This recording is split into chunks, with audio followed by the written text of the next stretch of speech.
네, 지금부터 서울고등법원 12-3부 재판을 시작하겠습니다.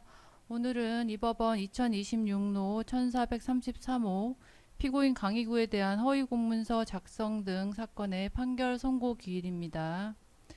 재판 진행에 앞서 이 사건 공판기일은 내란, 외환, 반란 범죄 등의 형사절차에 관한 특례법 등에 따라 중계되고 그 전부가 속기 녹음된다는 점을 알려드립니다. 출석 확인합니다. 특별검사 측에서 박영검사 최형욱, 김현 부탁했습니다. 네, 변호인 출석하셨네요. 네, 피고인 출석하셨고요. 피고인 잠시 자리에 일어서시기 바랍니다. 피고인 이름 말씀하시죠. 네, 피고인은 주소 등 인적사항 변동은 없으신 거죠? 네, 없습니다. 네. 피고인 판결 이유를 설명하는 동안에는 잠시 자리에 앉으셔도 좋습니다. 자리에 앉으세요. 판결 이유는 항소 이유 주장에 대한 이 법원의 판단 요지를 중심으로 간략하게 설명합니다. 자세한 내용은 판결문을 읽어보시면 되겠습니다.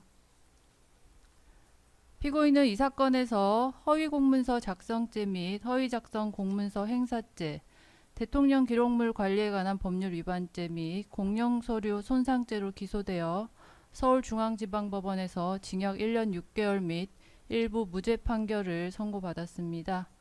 위 판결에 대하여 피고인과 특별검사, 이하 특검이라고만 합니다. 모두 사실오인 법리오해, 양형부당을 이유로 항소하였습니다. 순서대로 판단 이유를 설명하겠습니다. 먼저 피고인의 사실오인 및 법리오해 주장에 관하여 봅니다. 허위 공문서 작성의 점에 관하여 봅니다. 피고인은 비상계엄 선포문 표지의 내용이 허위가 아니라고 주장합니다.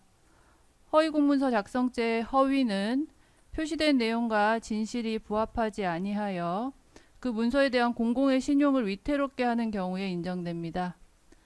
한편 대한민국 헌법 82조는 대통령의 국법상 행위는 문서로서 하며 이 문서에는 국무총리와 관계 국무위원이 부서한다 라고 규정하고 있는데, 이러한 문서주의 및 부서 제도는 대통령의 국법상 행위의 책임 소재를 확실하게 하고 대통령의 권력을 통제하는 절차로서 기능하기 위한 것이므로 대통령의 국법상 행위 이전에 국무총리와 관계 국무위원회 부서가 이루어져야 합니다.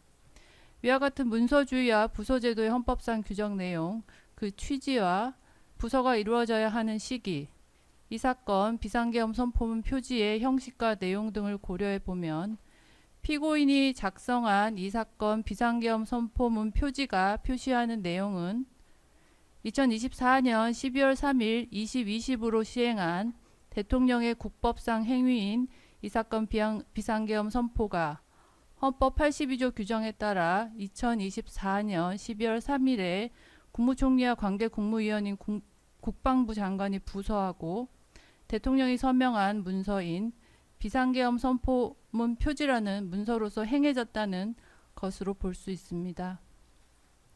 따라서 비상계엄 선포문 표지 중 대통령 서명 기재 아래의 일자인 2024년 12월 3일이 비상계엄의 시행일 또는 효력 발생일을 기재한 것이라는 피고인의 주장은 받아들일 수 없고, 위 일자는 피고인의 주장과 달리 부서일자, 서명일자, 문서 작성일을 표시한 것으로 인정됩니다. 그런데 이 사건 비상계엄 선포문 표지는 피고인이 2024년 12월 6일 그 양식을 작성하여 한덕수, 김용현의 각 서명을 받은 후 2024년 12월 7일 윤석열의 서명을 받아 완성한 것임에도 그 문서 하단에 2024년 12월 3일이라고 기재함으로써 마치 위 문서가 2024년 12월 3일에 작성되었고 같은 날 대통령과 국무총리 및 관계 국무위원회 서명이 이루어진 것처럼 표시한 것이므로 허위공문서 작성죄에서 말하는 허위에 해당합니다. 다음으로 피고인은 허위공문서 작성의 고의 및 행사할 목적이 없었다고 주장합니다. 그러나 제출된 증거들에 의하면 피고인은 2024년 12월 4일경 민정수석 비서관으로부터 대통령의 국법상 행위에는 문서가 있어야 한다. 국방부로부터 문서가 온 게 있느냐? 라는 말을 듣고 헌법 82조를 확인하여 대통령의 국법상 행위는 문서로서 이루어져야 하고 그 문서에 국무총리와 관계 국무위원회 부서가 있어야 한다는 사실을 인지하였고 이후 한덕수로부터 전달받은 비상계엄 선포문을 통하여 이 사건 비상계엄 선포가 국무총리와 관계 국무위원회 부서가 있는 문서로서 이루어지지 않아 헌법 82조에서 정한 절차적 요건을 충족하지 못하였음을 인식하였던 점과 피고인은 윤석열이 비상계엄 선포문 표지에 서명할 당시 윤석열로부터 날짜가 지났는데 괜찮겠느냐는 취지의 말을 듣기도 하였으므로 비상계엄 선포문 표지에 기재된 문서 작성 및 서명일자와 실제의 문서 작성 및 서명일자가 상이함을 인식하였다고 보이는 점 등이 인정됩니다. 이러한 점을 종합해 보면 피고인은 비상계엄 선포문 표지의 작성 당시 허위성에 대해 인식하였다고 보입니다. 또한 피고인이 이 사건 비상계엄이 헌법 82조에서 정한 절차적 요건을 준수하여 선포된 것처럼 가장하기 위하여 비상계엄 선포문 표지를 작성한 이상 위 문서를 대외적으로 공개되는 상황에 사용할 목적, 즉 행사의 목적 역시 가지고 있었다고 봄이 합리적입니다. 피고인은 비상계엄 선포문 표지를 내부 참고자료로 보관할 의사였을 뿐 행사의 목적을 가지고 있지 않았다고 주장하나 서명 내지 부서는 통상 문서 작성권자의 의사 등을 외부적으로 나타내기 위해 활용되므로 내부 보관용 참고자료로만 사용할 의사였다면 비상계엄 선포문 표지의 형식을 작성하여 윤석열, 한덕수, 김용현의 서명을 받을 이유가 없다고 보입니다. 나아가 허위 공문서 작성죄에서의 행사할 목적이란 적극적인 의혹이나 확정적인 인식을 요하지 아니하고 미필적 인식이 있으면 충분한데 당시의 상황 등까지 감안해 보면 피고인은 위 문서를 탄핵 심판 절차나 수사 및 재판 절차에서 행사할 목적을 미필적으로라도 가지고 있었다고 인정됩니다. 따라서 허위 공문서 작성의 점에 관하여 허위, 고의, 행사의 목적을 인정하여 이 부분 공소사실을 유죄로 인정한 원심의 판단은 정당하고 이에 대한 피고인의 사실오인 및 법리오의 주장은 받아들이지 않습니다. 대통령 기록물 관리에 관한 법률 위반의 점 및 공영서류 손상의 점에 관하여 봅니다. 피고인은 비상계엄 선포문 표지가 대통령 기록물 또는 공용서류에 해당하지 않는다고 주장합니다. 대통령 기록물인지 여부와 관련하여 관련 법령들을 종합해 보면 이 사건 비상계엄 선포문 표지는 대통령이 헌법 82조에서 정한 절차적 요건을 갖추어 이 사건 비상계엄을 선포하였다는 점을 증명하는 공문서로서 작성권자이자 결재권자인 대통령이 서명의 방식으로 결재함으로써 성립되었고 대통령 기록물로도 생산되었다고 볼 수 있습니다. 다른 전제에서 대통령 기록물 관리에 관한 법률 7조 및 8조, 10조 및 11조 등을 근거로 대통령 기록물에 해당하지 않는다는 피고인의 주장은 받아들이지 않습니다. 이와 같이 대통령 기록물로 생산된 비상계엄 선포문 표지에 관하여 피고인은 2024년 12월 8일 한덕수로부터 사후에 문서를 만들었다는 것이 알려지면 또 다른 논쟁을 나올 수 있으니 없던 것으로 하자는 내용의 폐기 요청을 받아 이에 응하고 윤석열의 승인을 받은 다음 2024년 12월 10일경 비상계엄 선포문과 비상계엄 선포문 표지를 대통령 비서실 부속실에 있는 세단기에 넣어 파쇄하는 방법으로 폐기하였습니다. 이러한 피고인의 행위는 생산된 대통령 기록물을 무단으로 멸실한 것으로 평가할 수 있어 피고인에게 대통령 기록물 관리에 관한 법률 위반죄가 성립합니다. 한편 공용서류 손상죄와 관련하여 비상계엄 선포문 표지는 이 사건 비상계엄이 절차적 요건을 갖추어 선포되었다는 점을 증명하기 위하여 공무소인 대통령 비서실에서 사용할 목적으로 보관되던 공용서류로 볼 수 있으므로 비상계엄 선포문 표지를 무단으로 손상한 피고인에 대하여 공용서류 손상죄 역시 성립합니다. 이에 대해 피고인은 장차 공무소에서 이를 사용하지 않고 폐기할 의도하에 비상계엄 선포문 표지를 처분한 것이므로 그 폐기 처분 시점에서도 공용서류로서의 성질이 인정될 수 없다고 주장합니다. 그러나 피고인의 폐기 의도만으로 공용서류로서의 성격이 소멸되었다고 볼 수 없고, 사실상 보관자인 피고인은 물론 작성권자인 윤석열도 대통령 기록물 관리에 관한 법률 제13조가 규정한 폐기 절차에 의하지 않고는 임의로 위 문서를 파기할 수 없다는 점에서 피고인의 주장은 받아들일 수 없습니다.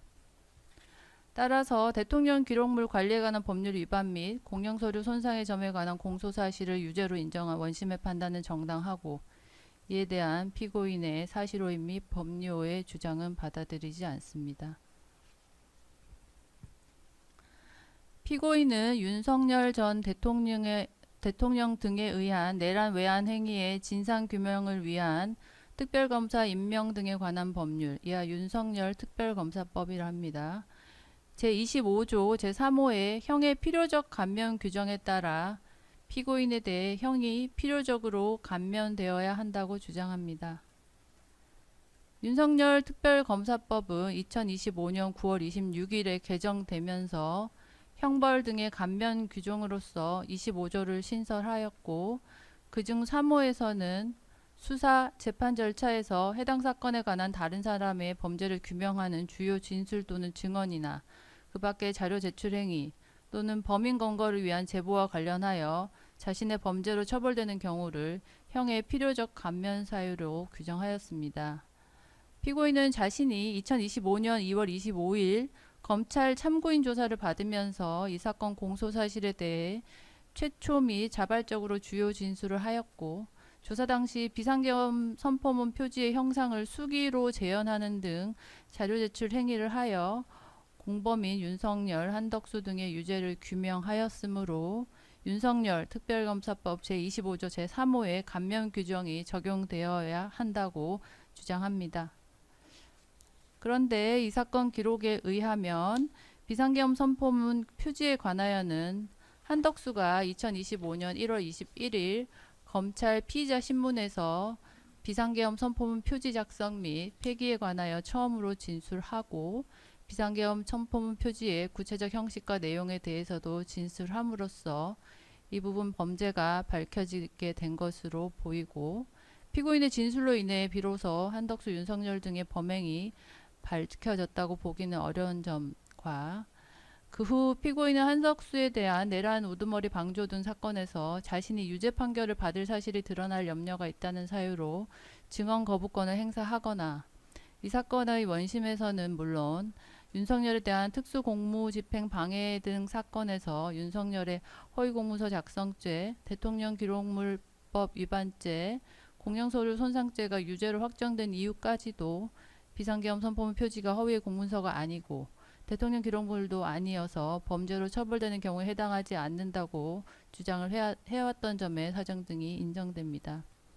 이를 종합해보면 피고인이 수사 및 재판 절차에서 다른 사람의 범죄를 규명하는 주요한 진술이나 증언, 자료 제출 행위를 한 것으로 평가하기 어려우므로 위 감면 규정 제3호가 적용되어야 한다는 피고인의 주장은 받아들이지 않습니다. 따라서 피고인의 사실오인 및 법리오에 관한 항소 이유 주장은 모두 받아들이지 않습니다. 다음으로 특검의 사실오인 및 법리오해 주장에 관하여 봅니다.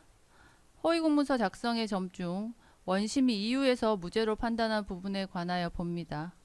특검은 비상계엄 선포문 표지가 국방부 장관이 국무총리를 거쳐 대통령에게 비상계엄 선포를 건의하였다는 사실이나 비상계엄 선포 전에 정상적인 국무회의 심의를 거쳤다는 사실도 증명하므로 그와 같은 사실 부분에 관하여도 문서의 허위성이 인정되어야 한다고 주장합니다.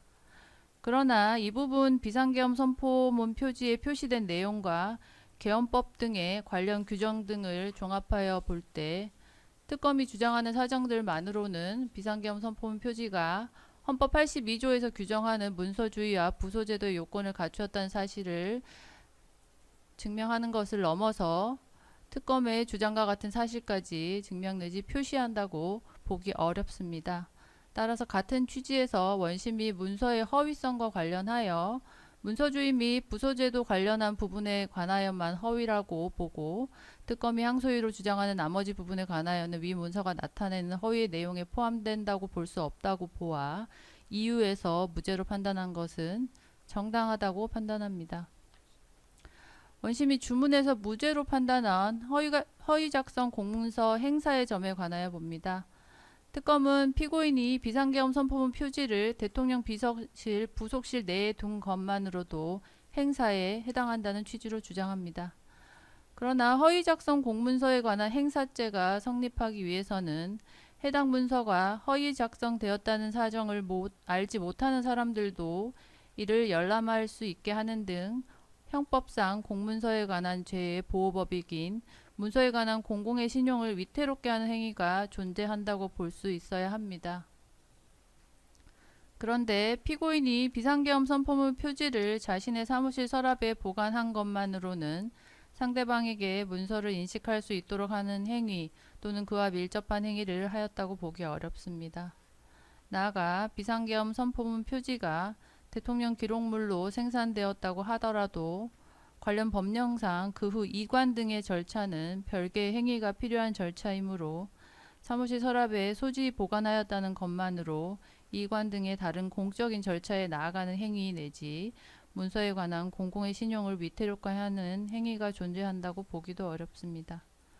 따라서 피고인이 비상계엄 선포문 표지를 행사하였다고 볼 수는 없고 같은 취지에서 원심이 이 부분 공소사실을 무죄로 판단한 것은 정당하다고 판단합니다.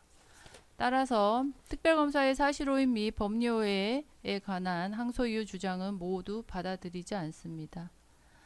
마지막으로 피고인과 특검의 양형부당 주장에 관하여 봅니다.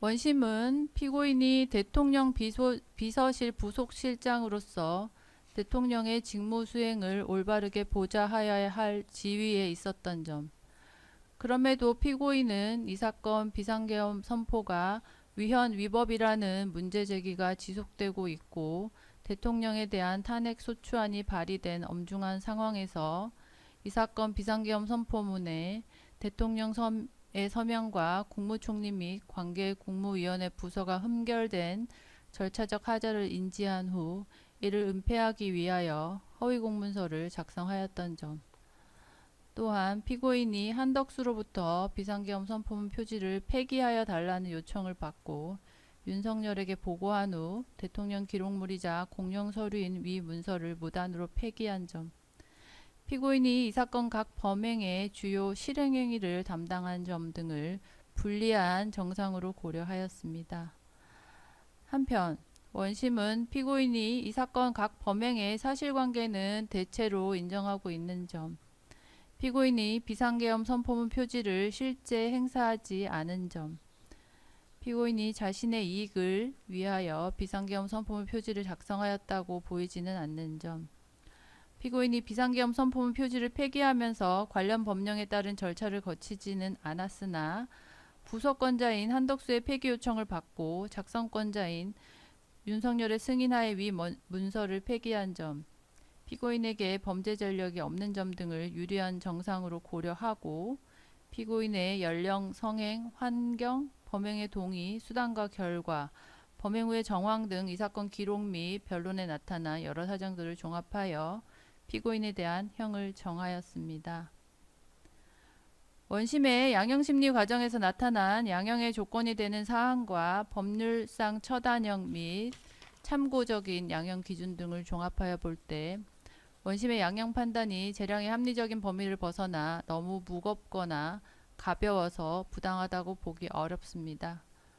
특검과 피고인이 이 법원에서 양형부당의 사유로 주장하고 있는 사정들은 이미 원심이 형을 정하는 과정에서 충분히 고려된 것으로 보이고 원심 판결 선고 이후에 양형에 반영할 만한 특별한 사정 변경도 찾아볼 수 없습니다. 따라서 피고인과 특검의 양형부당 주장은 모두 받아들이지 않습니다. 결론적으로 피고인과 특검의 각 사실오인 및 법리오의 주장, 양형부당 주장은 모두 이유 없으므로 받아들이지 않습니다. 이상과 같은 이유로 합의에 관여한 법관의 일치된 의견에 따라 피고인에게 다음과 같이 판결합니다. 피고인 잠시 자리에서 일어서시기 바랍니다. 주문. 피고인과 특별검사의 항소를 모두 기각한다. 이 판결에 불복할 경우에 오늘부터 7일 이내에 대법원에 상고를 제기할 수 있고 상고장은 이 법원인 서울고등법원에 제출하여야 합니다.